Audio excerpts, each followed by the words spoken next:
Good morning to all of you.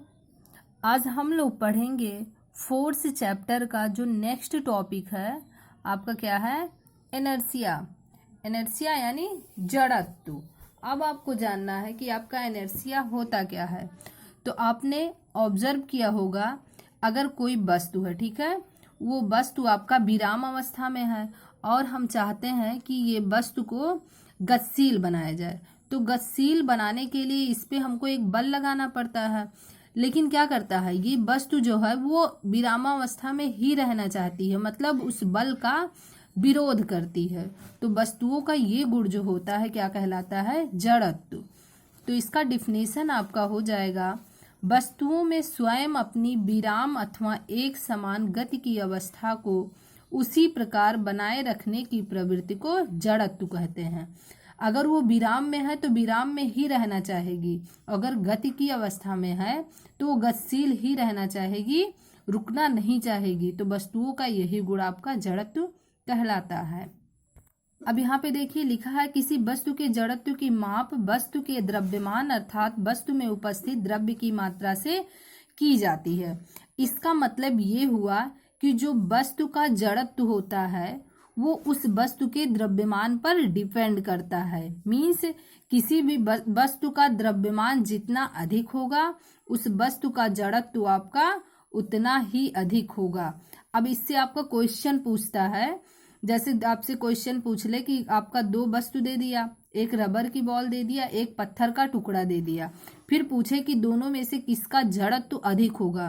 तो अगर आपको ये नियम याद है, ये नोट जो है आपको याद होना चाहिए कि वस्तु का जो द्रव्यमान है वो क्या, जिसका द्रव्यमान अधिक होगा जड़त्व अधिक होगा। तो आप जान रहे रबर की गेंद और पत्थर के टुकड़े से किसका द्रव्यमान अधिक होगा, आपका पत्थर का टुकड़ा, तो जड़त्व किसका अधिक होगा, पत्थर के टुकड़े का। ऐसे ही आपसे क्या होगा, एग्जाम्पल पूछता है तो आपको पता होना चाहिए। अब आता है कि जड़त्व के आपके उदाहरण क्या होते हैं।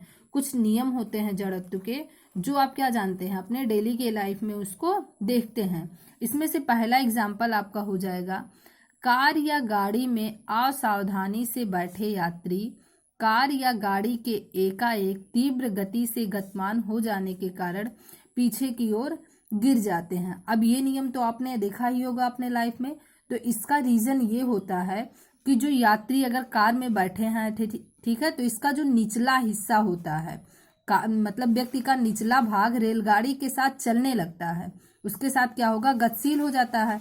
परंतु उसके जो ऊपर वाला भाग होता है वो जड़त्व के कारण क्या होता है, विरामावस्था में ही बना रहता है। ऊपरी भाग जो होता है, इस व्यक्ति का जो ऊपर वाला भाग होता है, ये चाहता है, जड़त्व के कारण क्या होता है, विरामावस्था में ही बना रहता है, जिसके कारण क्या होता है, यात्री के शरीर के ऊपरी भाग को पीछे की ओर एक धक्का लगता है और वह गिर जाते हैं। ठीक है, इसका रीजन ये होता है। दूसरा एग्जाम्पल आपका होता है, ये तीनों जो आपका होता है जड़त्व के कारण ही होता है। अब दूसरा एग्जाम्पल क्या समझेंगे, हथौड़े के हत्थे को पृथ्वी पर ऊर्ध्वाधर पटकने से हथौड़ा जो है हत्थे में कस जाता है, ये भी आप जानते होंगे।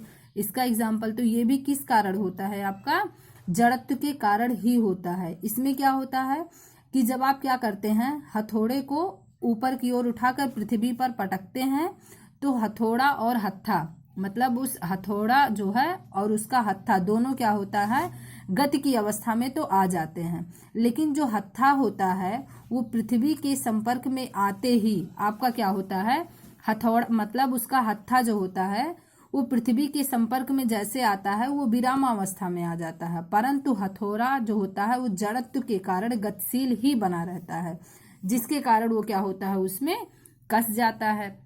अब आपका जो ये होता है, मोड़ पर बस में बैठे यात्रियों का सिर मोड़ की विपरीत दिशा में मुड़ जाता है। ये भी आप देखे होंगे अपनी एग्जाम्पल, मतलब दैनिक लाइफ में।